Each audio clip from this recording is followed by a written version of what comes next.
Oh, thank you, everybody. We're going to begin the open curriculum committee meeting. I'm going to pass it off to Karen Chase, the assistant superintendent. Good evening, everyone. Thank you for coming out. We're excited that you're here to listen to information about our design and technology program that is in the district grades K through 12. I am Karen Chase, the assistant superintendent for curriculum and instruction. This is Danielle Romero, our supervisor of design and technology. To my left is Katie Hadley. She's our design and technology teacher at Milton Avenue School. This is Jess Lightis. She's our middle school robotics and coding teacher. And Julie Ryan, who teaches robotics at Chatham High School. So thank you all for being here, and especially thank you to all of you for coming out this evening. This time last year, the district posed a second question to voters to enhance and augment our technology program in grades K through 12. And as a result of that, passing of the voters approving that question, we were able to add staff, materials, and expand school facilities and update them for our program. The reason we chose to do this was because the job market for STEM looks very promising. In fact, a statistic shows that by 2018, STEM occupations are expected to increase twice as much as non-STEM related employment opportunities. And one of the things, and Danielle will speak to this more throughout the presentation, that we include in our design and technology program is an opportunity for students to engage in authentic and real-world problem solving following the design process, which Danielle has a slide on as well. So the changes that took place for this school year, we added a design and technology at each of the K through 5 elementary schools. We also added 3 design and technology teachers to Chatham Middle School, and we revamped those cycle classes. We also added 2 more design and technology teachers to Chatham High School. We also implemented and are using more Chromebooks at Chatham Middle School and Chatham High School. They're located in our media centers as well as in various other locations in the school. And the computer lab spaces at CMS and CHS were upgraded to better accommodate STEM and 21st century learning. So I'll pass this over to Ms. Romero, and she will talk in more depth about the program. There you go. I just want to thank all of you for coming out today. I'm really looking forward to sharing with you what we've been working on in our design and technology program, K-12. I do want to thank all you guys for being here. They're going to talk about all the fun stuff. So they brought a lot of our projects that the kids are working on, and they are looking forward to sharing that with you. So we've been working really hard with all of the teachers and all of the administrators across the district in order to get this program kind of up and running. So at the high school, we did have, a technology education program. We were able to expand that this year, like Karen just said, and we were also able to kind of bring that down and really, K-8, really develop a great program. So some of you know that this presentation was supposed to happen in January, and unfortunately we got snowed out. So right before that, I had gone to a professional development conference, and one of the keynote speakers was actually a resident of Chester, and he worked on creating Google Docs, and which now Google Drive, and he shared this Google video that I thought really did a great job of talking really about what STEM education and design-based pedagogy are. A lot of people, when they hear, a lot of us, teach technology education, and oh, you're a computer teacher. A lot of people don't really understand what is technology education, what is STEM education, and I thought this video would do a really good job of kind of just introducing you to what we're going to be talking about in this presentation. Imagine the awesomest thing you can, like an automatic grilled cheese maker, or a time machine with an automatic grilled cheese maker. Now imagine who's going to invent it. Him? Glasses here? Whoever they are? Or maybe her? But how do kids like these become the types of people that do things like this? Maybe we should ask this guy.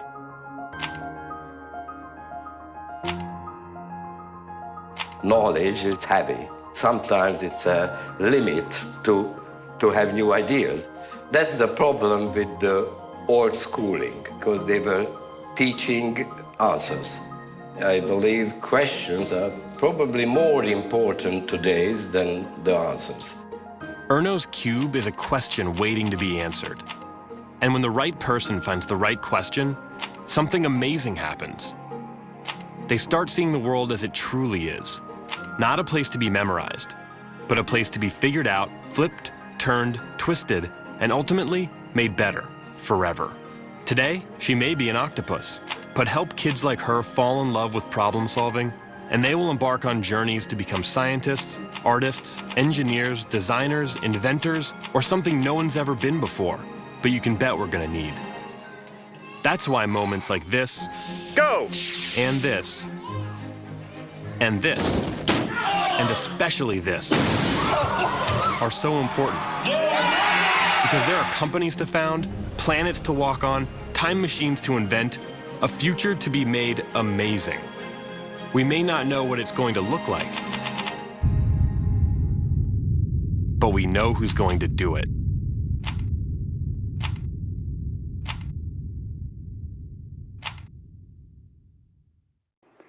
So I thought that video did a really good job of kind of prefacing this presentation. So one of the things that really kind of resonated with me when I was watching this was what he talked about with how schools tend to really focus on the answers, and how the whole purpose of STEM education and design-based pedagogy is to get students to think about what is the problem, and how can I solve that problem, and how can I apply things that I've learned in other classes in order to come up with a way to solve that problem. And another thing that I think students kind of tend to struggle with, because we don't really, that's not the way we teach, is that sometimes there's multiple correct answers to things. You know, we're so used to what's that one right answer, and how do I do all the work to get to that one right answer? And, you know, our students have been recognizing is that there's a certain problem, and like Karen said, we really try to ground things in real world problems and get students to see the actual context and the authentic learning that they're going through, and realizing that if I have a certain problem, I can solve it one way, and you can solve it another way, and you might solve it another way, and they're all correct. And I'm going to talk a little bit about the engineering design process. The engineering design process is shown up here, and this is our elementary model that we use. It's the 5-step engineering design process, and really getting our students to understand the entire process needed in order to come up with a solution to the problem. So one great thing about, you know, our STEM classes and our design and tech classes here is that we really focus on authentic problem solving. So giving them a real-world context in which they're going to try to solve a problem. Okay, and the teachers are really going to share a little bit more about some of the problems that they pose to our students, you know, K-12. And also project-based learning. So like we said, it's a lot more hands-on. We got a lot more modeling materials for the kids to kind of engage in hands-on learning. You kind of saw that in the video. Collaboration and innovation are also really, really important. We're preparing our students for, I mean, most jobs that they're going to go into, you don't work on your own. You need to be able to work with one another and be able to kind of talk about things and explain what your thought process is. So in all of our classes, our students are, you know, either working in pairs, working in small groups. They might be working independently, but they'll get together to share what they were able to do and what their thought process was. Innovating and critical thinking, so getting our students to really use high-level thinking and really start to apply things that they've learned in different classes in order to solve these problems. And perseverance and grit is kind of what I was talking about before, how there's not one right answer. The kids are not just trying to find that one right answer. They're going to come up with what they think is the correct answer, and they're going to be able to explain themselves. And if you look at this engineering design process, it's asking the kids to, you know, what is that problem? So the first step is ask. What's that problem I'm trying to solve? And then imagine, let me brainstorm and come up with a couple different ways I can do that. Like, how might I be able to solve this one problem? They come up with a plan. You know, at the elementary level, they might just be drawing sketches. And then, you know, they start moving up in Jess's class, they're working on CAD software. And they're, you know, manipulating the computer program in order to come up with that idea, that solution. And then they're modeling it. For some of our classes, it's 3D printing them. In some classes, it's cutting and gluing and putting things together. But the real important thing here is the improve step. A lot of the times, our students will create a project, and they'll present it to their class, and that's it. In our classes, we ask the kids to go through this entire process, show it, test it, and then really go back and say, was that the best it could have been? I saw this other person did this, and if I would have combined that with what I did here, maybe it would have made it even better. So that's that last improve step. Evaluate their actual, you know, project, their solution, and try to go ahead and improve it. And getting students to realize there's not one right answer, and as long as I can explain it and maybe make it better, that's just as important. So I thought this was a really good graphic that kind of showed really what STEM education is, right? So most of us are used to what we see down at the bottom, disciplinary teaching.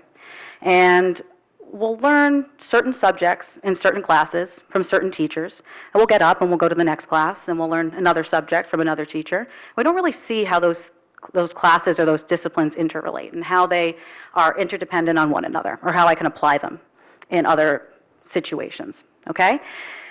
And then you have multidisciplinary. So as we kind of move up this inclined plane, you know, the goal in our STEM program here, our design and technology program, is transdisciplinary teaching and learning, okay? It's getting students to really be able to apply content and apply knowledge and skills and kind of have those lines blurred. They're not saying, oh, I'm doing math right now. They're doing math, but they're doing math as part of their project or part of what they're working on. In multidisciplinary teaching, it's also known as thematic teaching, and there might be a certain common theme. I'll just use structures, for example. So maybe in structures is going to be a theme that all the teachers are kind of focusing on. And in history, they might be learning about the history of certain structures and in the United States and kind of their impact on society. And then in English, they're writing a paper on it. And then in science, they're learning about the different materials that these structures can be made out of. And in math, they're doing a cost analysis. So that's thematic teaching. There's a common theme, but they're still learning and doing things separately. Interdisciplinary, again, starts to move up that inclined plane. And the students now are possibly working on a project, but it spans multiple classes. So for example, prior to coming here, I was teaching architecture, and we got a PSENG grant and to design an outdoor environmental education center in our library media center courtyard. And so in my class, I took the kids out, we were measuring, and they were actually coming up with the plans to construct this outdoor environmental education center. And then, however, we also had solar panels that were donated. So we wanted to figure out how can we use those solar panels.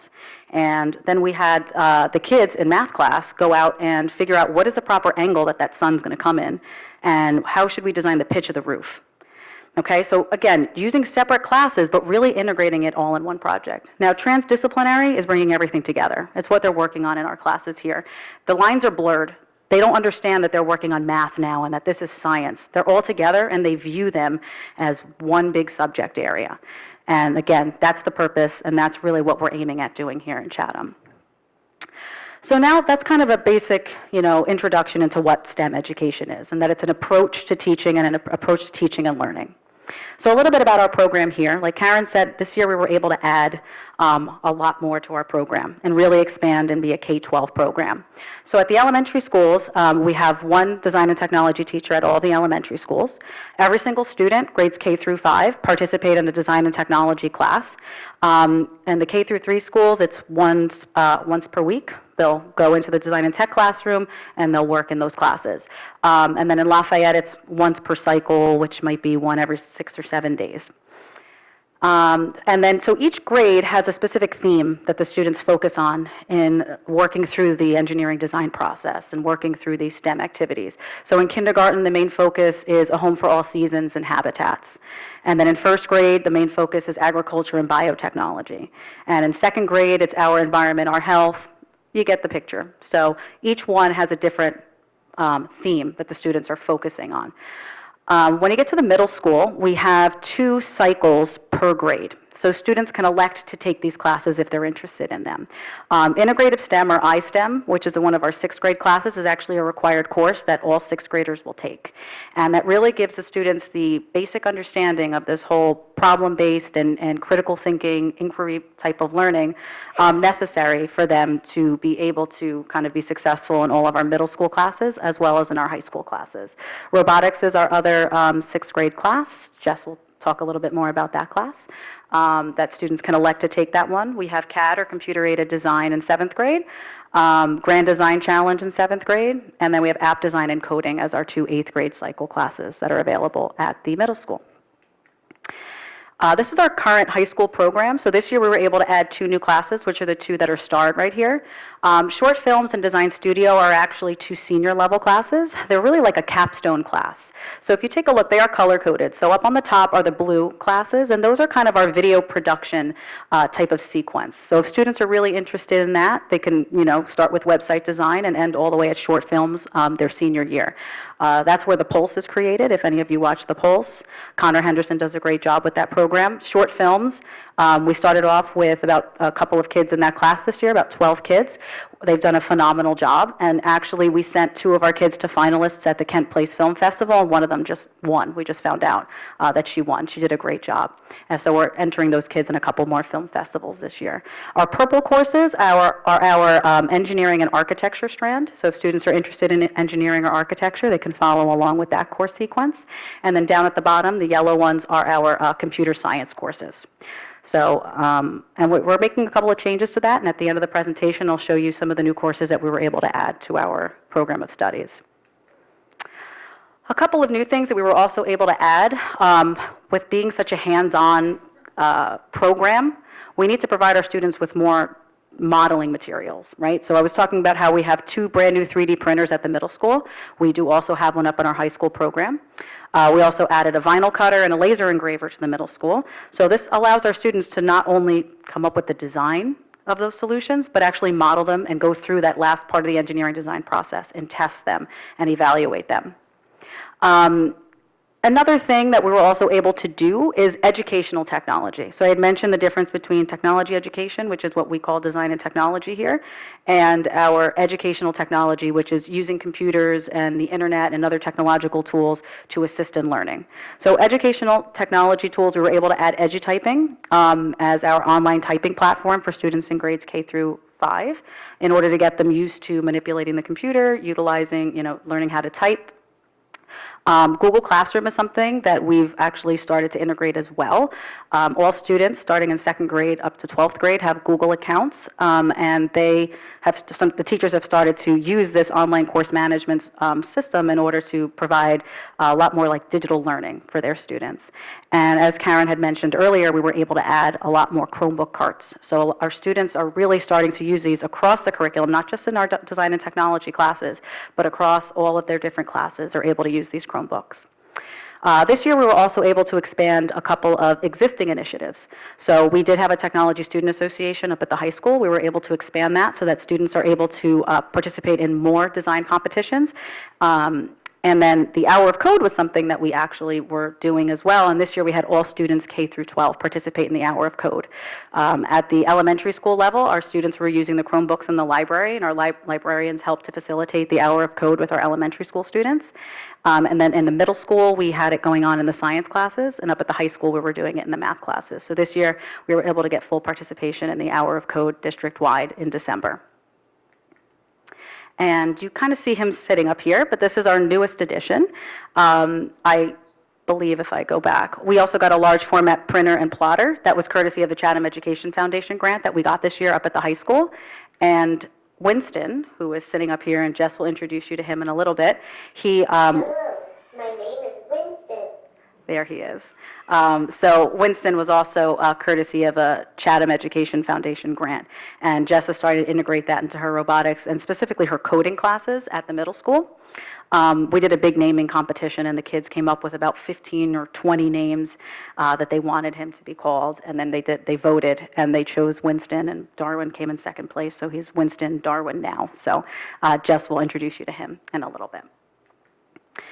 I just want to kind of talk a little bit about the standards that we focus on in our design and technology classes. So we basically focus on Standard 8 of the New Jersey Core Curriculum Content Standards, which is technological literacy. And then that's broken down into 2 substandards. Standard 8.1, which is educational technology, which is what most people think of when they think of technology. They think of computers, iPads, and certain technological devices. And then we also have Standard 8.2, which is our main focus. So our main focus is design technology, or what we are calling STEM. So I put some examples of standards that, or CPIs that fall under each of these. So you can see, for example, educational technology, constructing a spreadsheet, entering data, creating graphs and charts. So that's all the computer aspect. And then the design and technology, if you look at the last one, describing how parts of a common toy or tool interact and work as part of a system. So as I mentioned, Standard 8.1, which is educational technology, we infuse that into how we teach our design technology curriculum. So the students are utilizing these tools to conduct research. In the middle school, the students are using Google Drawing, and they're creating 3D replicas on the computer of their catapults, for example. But they're also taught by the classroom teachers, and all of our teachers are having the kids, utilize Chromebooks or different technology within their classes to do their specific content area as well. So just some examples of how we're integrating 8.1 within our teaching of 8.2. The students always start off with doing some initial research on whatever topic it is that they're working on. So they might be reading articles, watching some videos, and so they might have multiple tabs open and looking at a bunch of different resources, and then, answering some questions or creating presentations to share with the class. So just some examples of how we're integrating that, which is very important within our teaching of 8.2. Katie actually had created this because her kids love Legos, so she kind of put the Lego characters along with the engineering design process that she has up in her classroom. And again, this is our main focus, and I had talked to you earlier about this, having the students focus on the problem, not what the correct answer is, and then work through it, trying to come up with what their solution is and really focusing on that improved step in the engineering design process. Another new set of standards are the next generation science standards. These were being developed as we were developing this program. So we made sure to, align it with the next generation science standards. And one of the main changes with Next Gen is that they want the students to engage in science. And they want students, they actually started really putting engineering design process. You see it in the second bullet. You'll see that all throughout the next generation science standards, getting students to engage in their learning of science, be active participants in their learning of science, utilize the engineering design process, and really be able to appreciate and understand the relationship between engineering, technology, and applying of science. So we are hitting on the next generation science standards in our program, and so now they're out and they're going to be starting to be integrated in our science classes as well. So just to kind of bring this all together before I let the teachers kind of share what they're doing at all the grade levels, this is Bloom's taxonomy. And Bloom's taxonomy are skills and abilities that our students are learning and able to do. So starting down at the bottom is simple, kind of remembering of information. And the one thing about what we're really doing here in our STEM classes is our students are all the way up on the top. And this starts from very simple types of skills and abilities and moving all the way up to very complex skills and abilities. And I just kind of pulled out some key words to show you how in our STEM classes, our students are in that create part of the pyramid, all the way up at the top. And they're identifying problems, they're brainstorming solutions, they're inventing, they're prototyping and building. And then the most important part, which we're really trying to drive home with our students, is testing it, analyzing it, and redesigning it. So really doing some high-level complex skills. So what's great about this is that our students are learning these higher order skills, but they're learning them in a context. They're able to understand the rigor as well as the relevance. How many times as a teacher, as a student said to you, why am I learning this? Well, our classes allow the kids to see why they're learning it, because they're applying it and they're understanding, oh, this makes sense. Being able to make connections between stuff they've done in math, stuff they've done in science, stuff they've learned in history. Again, seeing that relevance and building relationships, going over to another group. I was walking in Jessa's class, I was walking in some of our elementary classes, and the kids were designing, for you guys were doing like the landfills, and they were walking over like, look what I did, I want to show you this. And the kids were walking to each other and sharing things. This was a second grade class, and they were calling each other over and they were sharing like, look at this cool thing that I did. Oh, that didn't work. Let me show you this. And in Jessa's class, she has research and development teams, teams within teams, and really helping these kids build relationships. And kids remember things most when they have to teach it to other people, and that's what they're doing. And this just really leads to longer lasting learning. So now I'm going to turn it over to the teachers, and the first person we have is Katie Hadley from Milton Avenue School, and she's going to share a little bit about what she's been doing in the K-3. Thanks, Danielle. I'm Katie Hadley. I teach K-3 STEM at Milton Avenue School, and we've been doing a lot of different things this year, starting with what is STEM, what is design, what is technology. A lot of the kids, you say the word technology, they say computer, they say iPad, iPhone. Ask them if a magnifying glass is a piece of technology, they're going to tell you no. So we started from square one with what is technology, and they've grown to be able to go through the steps of the engineering design process, to use their engineering notebooks, to write the problem, to write their ideas, to imagine all their solutions, and to really work together.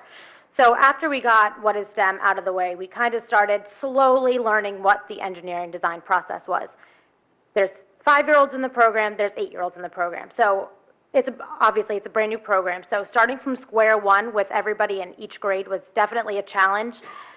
But starting out, we all did a trophy tower activity, everybody K through 5, and they use straws to hold up a ping pong ball. In Lafayette, I know they use straws to hold up a tennis ball or a baseball. So we did differentiate the activity throughout the different schools, but still learning the engineering design process. In the beginning, they had no idea what it was. They took straws, they took tape, they figured out some way to hold this ping pong ball up. We had to stop and we had to teach them this whole engineering design process.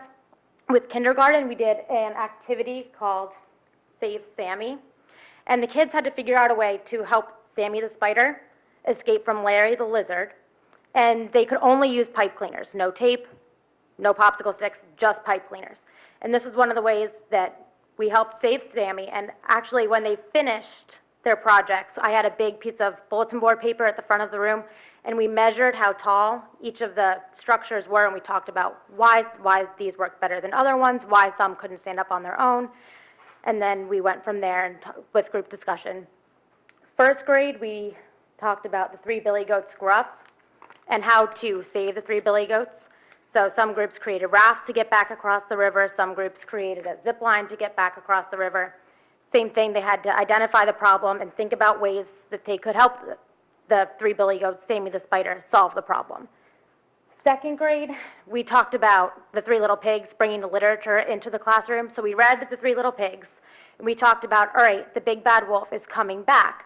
How can we help these 3 little pigs escape? So each group used recyclable materials to build an escape house for the 3 little pigs, and they ended up creating a newspaper, and each class is a part of this newspaper. They have pictures of their houses. They explained how they worked. We talked about money and the prices of houses and what they think their houses should cost. And then third grade, we talked about bigger float boats.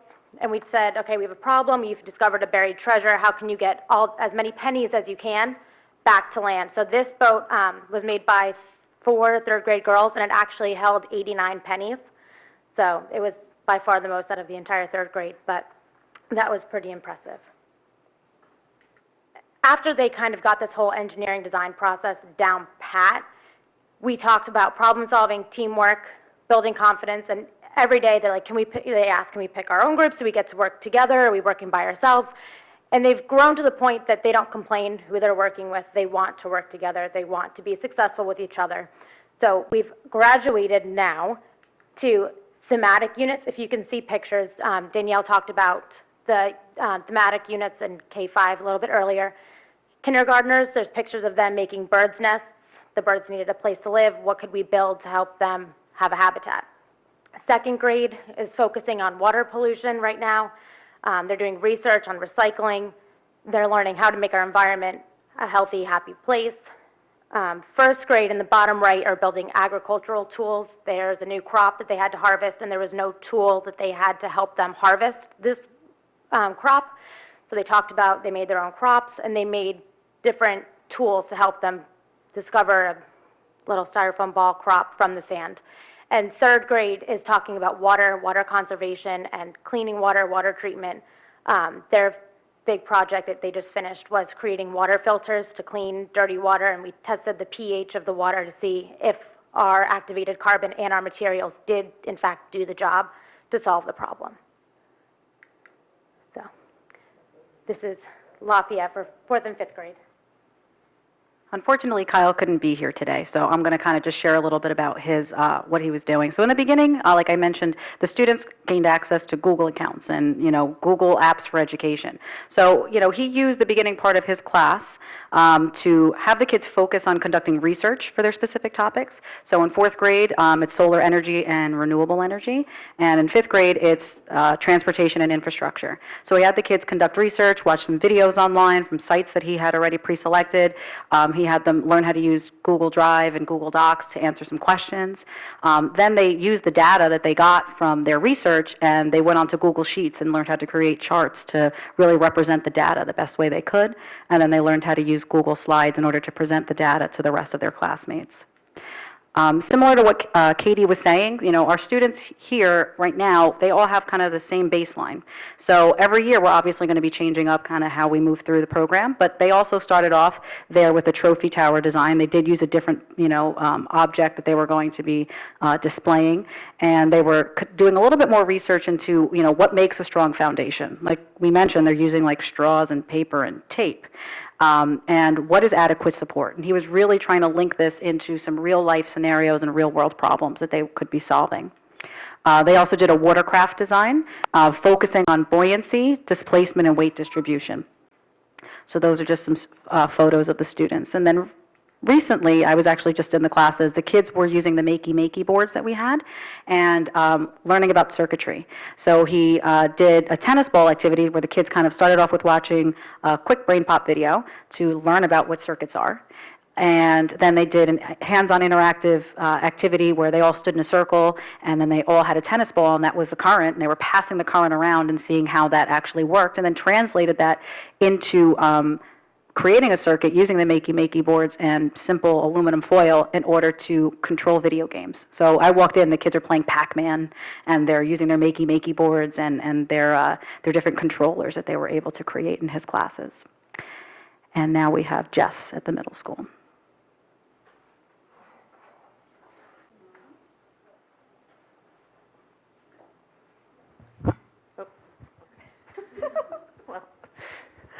Hello. Hold all this. Nope, I got it. Put that guy down. Okay, so I do teach robotics, computer-aided design, and computer coding, and in 6th grade we do the robotics, and there's a couple pictures of them up there. In 6th grade we do the Lego EV3 robots, which are the ones that you see on the table. The ones from my 6th graders are these two. There's one here, and they are very decorated. And I have one over here. This one I'll show you guys in a second. And the primary goal that I have for the 6th graders is to get them to not only understand the structure that they need to build and create, but also to get them to understand the fundamentals of programming with the Lego EV3 software. So the first thing we do is we get them to build the robot. We do a few small design challenges, and their first major robotics challenge is to create a robot that can do a dance. So that's what they're decorated for right now, which is why I wanted to mention that. And these robots here were programmed to dance, and I do have a Bruno Mars robot. He has sunglasses on. I don't know if you guys can see that. He has sunglasses on, and this particular group programmed this robot to react to seeing different colors. So I'll show you guys that in just a second. But the ultimate goal is I have the 6th graders working on a project where they will create a package delivery system, and we actually send the robots out into the hallway in the middle school, and they have a target area, and the robots will carry this cube in a gate that they all have in the front of their robot. They'll carry this cube, and their objective is to get this cube to be dropped off in a square that's taped off on the floor, to release the package at the certain point, turn around, and return to their beginning target area. And that simulates, I don't know if you guys have heard of like the Amazon drones and all that new stuff that they're coming out with. So trying to get the kids to understand how can they program this to not only just move and do silly dances, but also to get it to specifically place an object, turn around, return. How can we get it to make this movement? What do we need to do to make it lift up the gate? How does the robot know when it's released the package? And the robot actually has sensors, and it can see when the package has been released. So when there's nothing in front of its eyes, as the kids like to call it, when it doesn't see the box anymore, it knows that it's released the package, and it can turn around and it can return. So I'm going to just show you guys real quick. This guy turns on and he moves when he sees the color blue.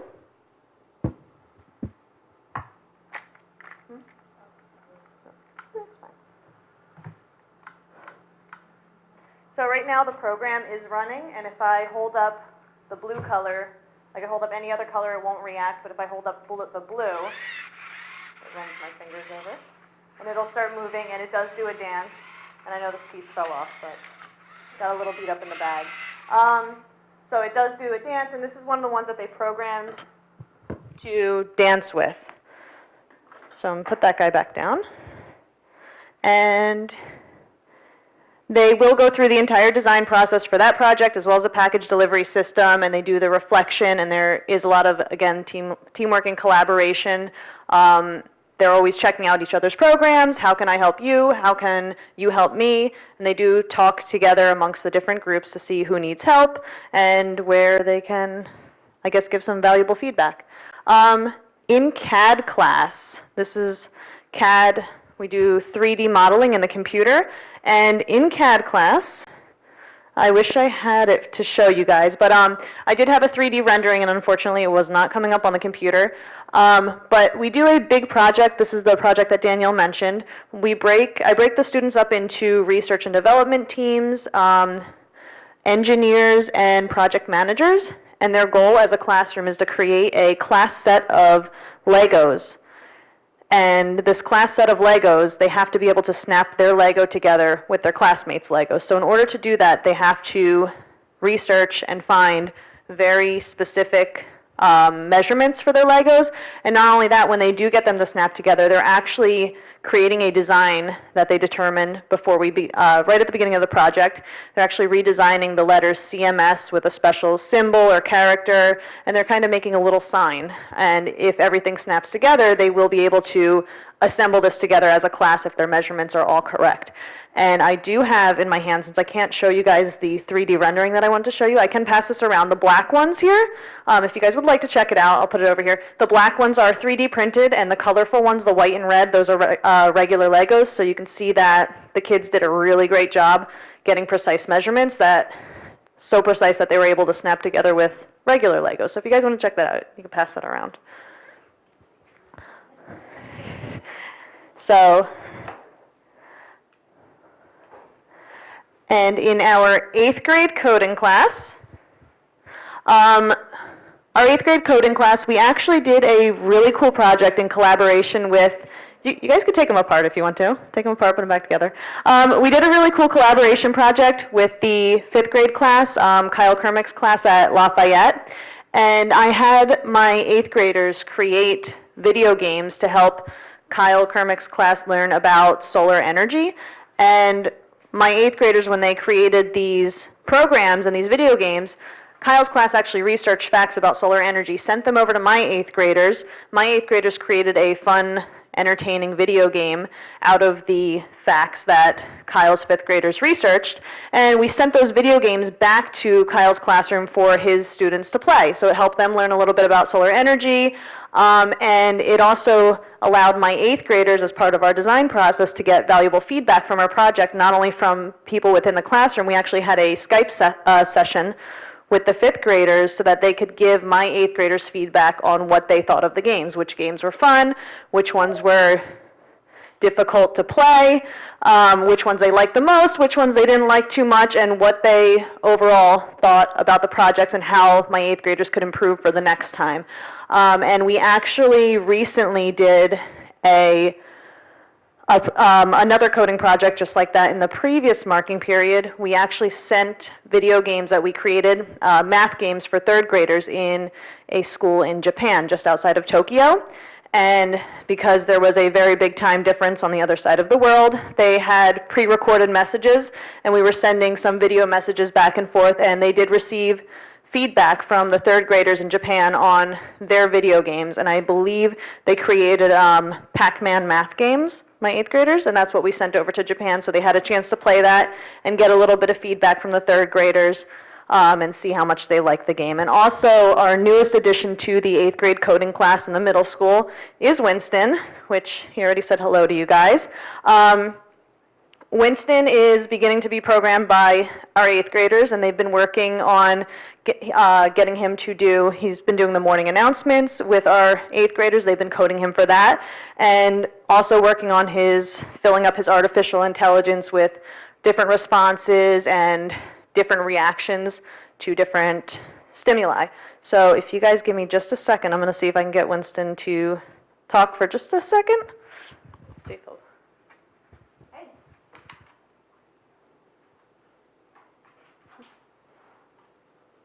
Nope, don't look at your toes. Winston. Come on.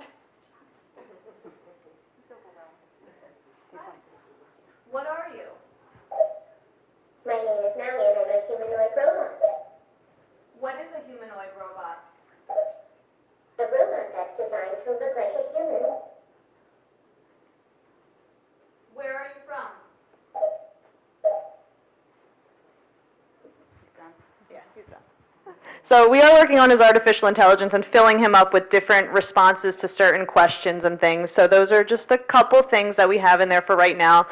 We still obviously have to get him to know his own name, so we're getting there. That's a. Do you want me to stand him up? Yeah. Winston. No, don't look over there. Hi.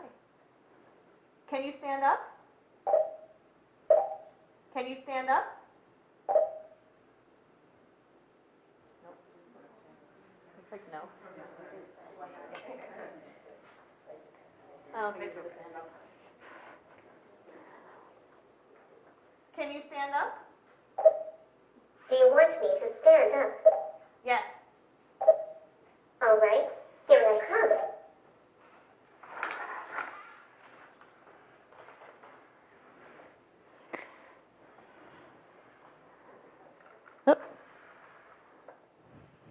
So he can stand up by himself. I could ask him if I wanted to have a seat, but I'm not going to word that in a way so that he'll do that. But I could ask him to have a seat if I wanted to. And there's a few other things that he does. And I have a couple 8th graders also working on getting him prepared to make an appearance at the science fair. He's going to be hopefully throwing a ball and playing fetch with humans, and having the human fetch the ball and bring the ball back to him so he can throw it again, and a few other different games that we've been working on.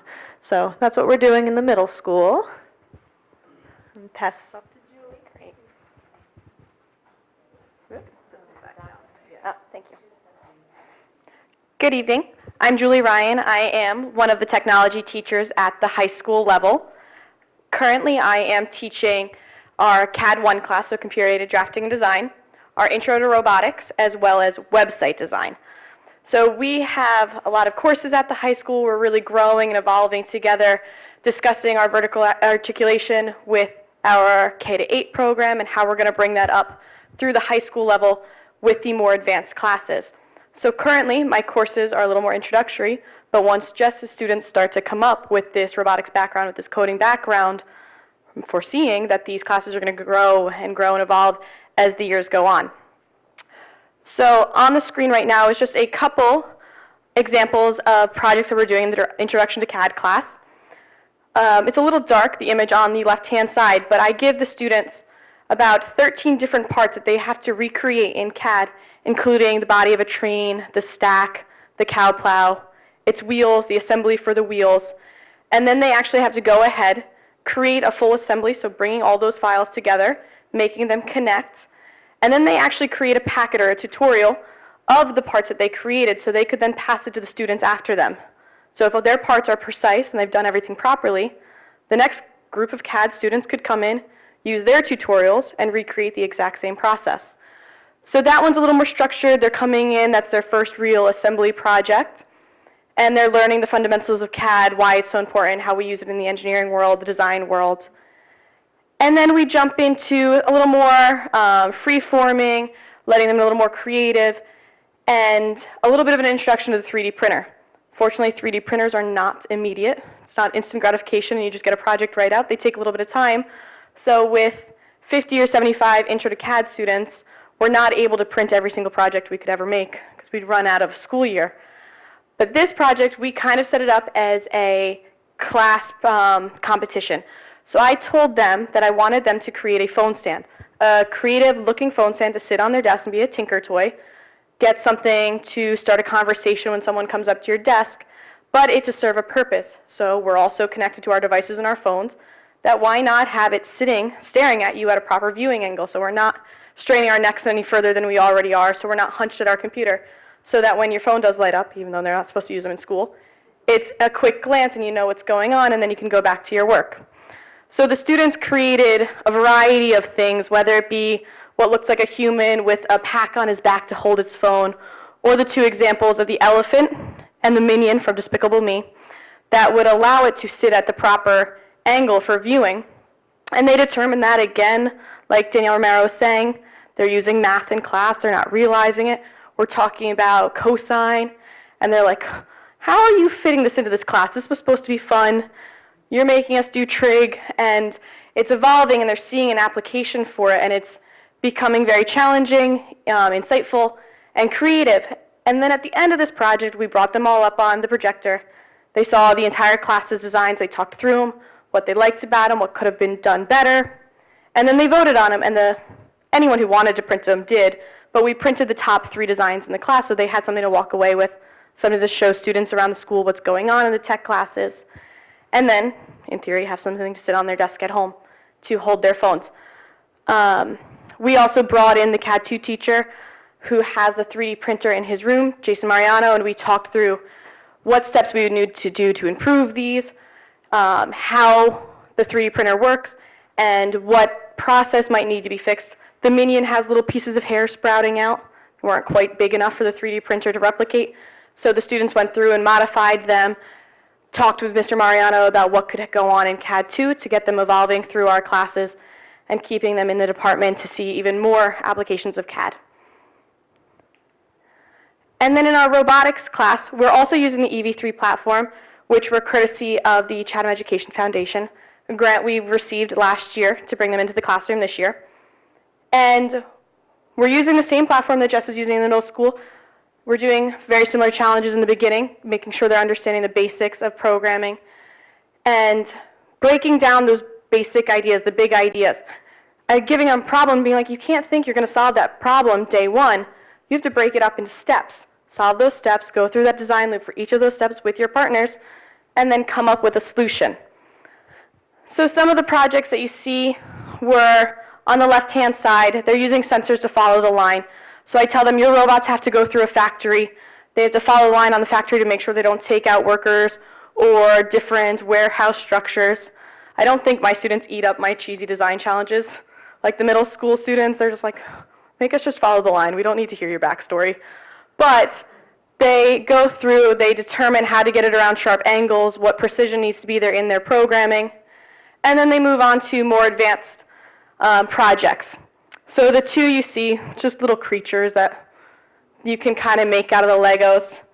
And the example right here, our elephant, which is our kind of capstone of the course. It is a lot to build this elephant. There's a lot of steps involved, but the students see a lot of programming. There's gear trains, there's floating gear trains, rack and pinion underneath them, so they're seeing how the transformation of rotary motion to a more linear step will allow their robot to move. And unfortunately, the tech teacher is having technical difficulties because there's a Bluetooth interference going on. But you will be able to see just the robot doing a simple process that the kids programmed.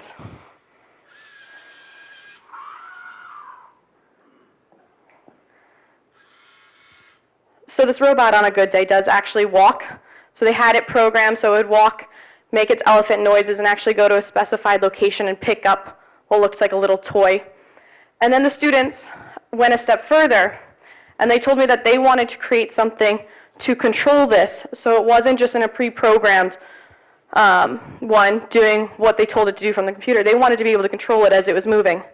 So 2 of my students went on to create this device that actually sends signals to that robot, and it allows it to walk. I'm sorry, these aren't connecting in this building when we're off our signal at the high school. But typically when this is running well, I can pull this trigger and my robot would start walking. I can hit our touch sensor, and it would allow that elephant trunk to raise, make its noise again. I can control things more independently. So they put a wheel on here for show, but it's actually going to turn that large motor and program this one over here to do other tasks.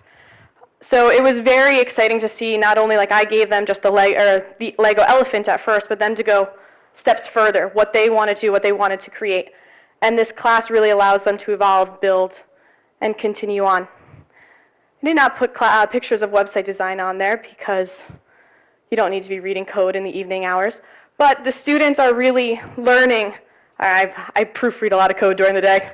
I don't need to read code right now. But they're evolving and learning how to create websites. So we had the students create what would be an online resume that they could then take their link to their website that they created and send it to employment opportunities or the college boards to review their work, their activities, their sports that they did throughout their high school career, to give them a more interactive way to show off who they are and what they've created, rather than just a front and back resume that kind of gets shuffled through the process. we collaboratively actually got their websites running. So we were able to work with our IT department over the last couple of months. So now we have a host domain site for any students that take the website design classes or create websites during their high school career. So we'll be able to get them actually up and running so that they can see their websites when they're not sitting at the Chatham High School network. So we're doing a lot of big things, moving, really great stuff coming through. I'm going to pass it back. Thank you.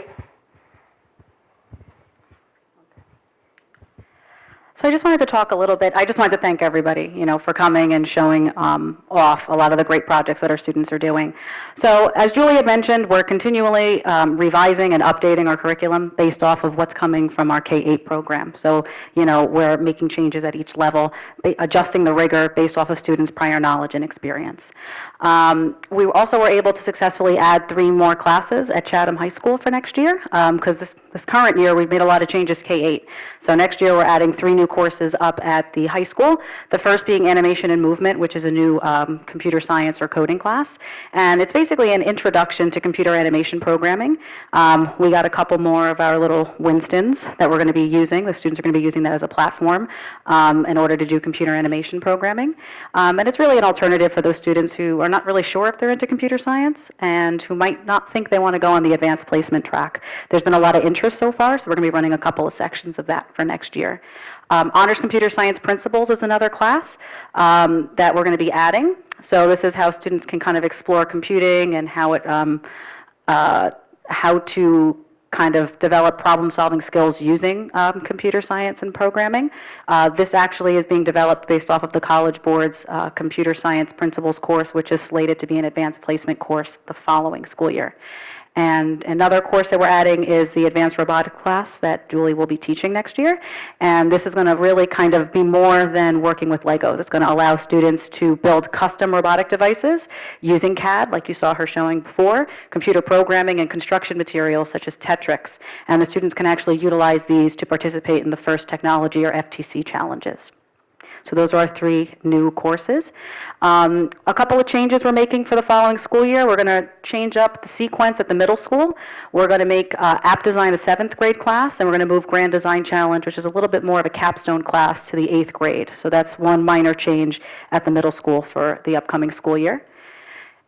This is kind of showing you what our new course sequence will look like up at the high school, reflecting the new classes that we're adding.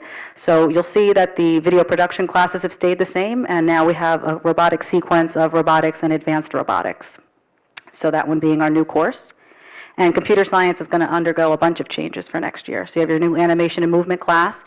You still have your advanced placement track, going all the way to advanced placement computer science, which it looks like, fingers crossed, we'll be able to run 2 sections of next year, so that's really exciting. And our new honors computer science principles course. I just wanted to share some noteworthy numbers. I was going through our enrollment as well as the students at the high school have, input their course requests. So, a lot of people are very familiar with the gender gap in STEM careers. And so in the United States, it's about 75% male to 25% female in the STEM careers. Here in Chatham High School, we've made that a little bit closer, so we're about 60% male to 40% female up at the high school for the upcoming school year based off of our students' requests. The middle school, we don't have the student requests yet for next year, but we're about 63% male, 37% female. What's a great thing is at the elementary school, we're pretty much 50-50 because all students are taking our classes, so we're hoping to see that as the students, meet these teachers, work through our STEM classes, and start moving through and taking iSTEM in 6th grade. We're going to start to see these numbers really even out. And a great jump that we've seen for next year is our Intro to Computer Science 2 class, which this year was 70% male and 30% female. Next year we're going to be 58% male and 42% female. So that was a big jump and something that I think we're starting to make some changes. So that's great. So that's all we had for you guys tonight. So I wanted to thank you all for joining us. Karen, do you have anything you want to? There's no doubt that you are all providing wonderful learning experiences for our children, so I just want to thank you for coming to share all the wonderful things, and we will keep you updated. If you want to review the presentation in greater detail, it will be posted on the website, and I believe the video will be posted there as well. Thank you very much.